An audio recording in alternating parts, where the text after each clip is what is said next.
I have casted on 10 stitches and worked a bit in the rib stitch. We will start a new row together. The first stitch is a knit. The second stitch is going to be a purl, and as we know, we need to have the yarn in the front in order to purl.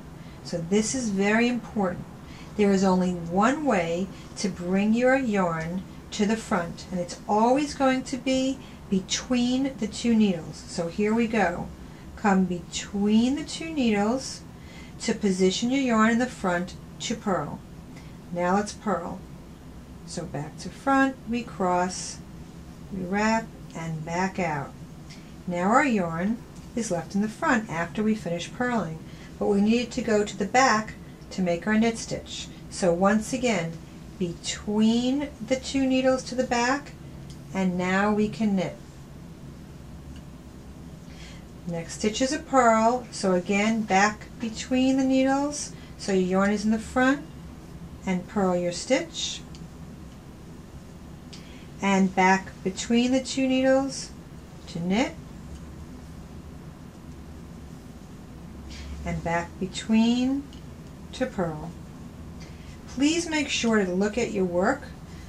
Often we find that people get on a roll, and sometimes they knit 2 instead of knit 1, or purl 2 instead of purl 1, and then they don't have the vertical V's in a row and their knits in a row, and they've never looked at their work. Now notice my last stitch here is going to be a purl stitch, so I bring it to the front and I purl it. But as we know, when you turn your needle, the back of the purl is now a knit. So just remember that. If you finish your last stitch on a purl, your first stitch on the new row will be a knit. And let's look at our ribbing.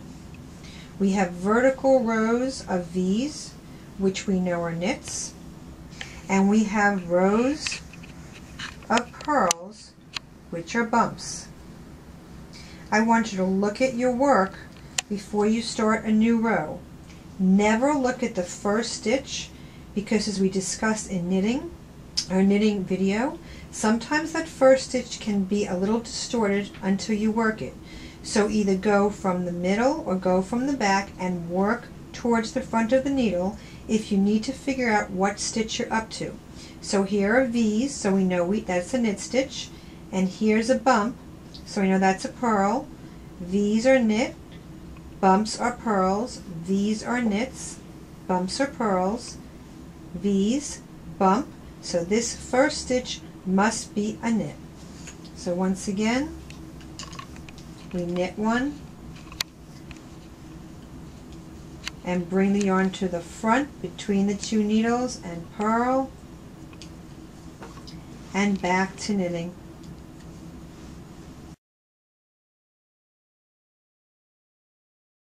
Once you get the hang of the knit 1, purl 1, I want to encourage you to try a few different rib stitches. Next you could try a knit 2, purl 2, and that also looks really great. And one of my favorite for men's garments is a knit 3, purl 2. Just be mindful that on your right side row you'll be knitting 3 and then purling 2, knitting 3 and purling 2. When you work the next row, row 2, you will be purling 3 and knitting 2.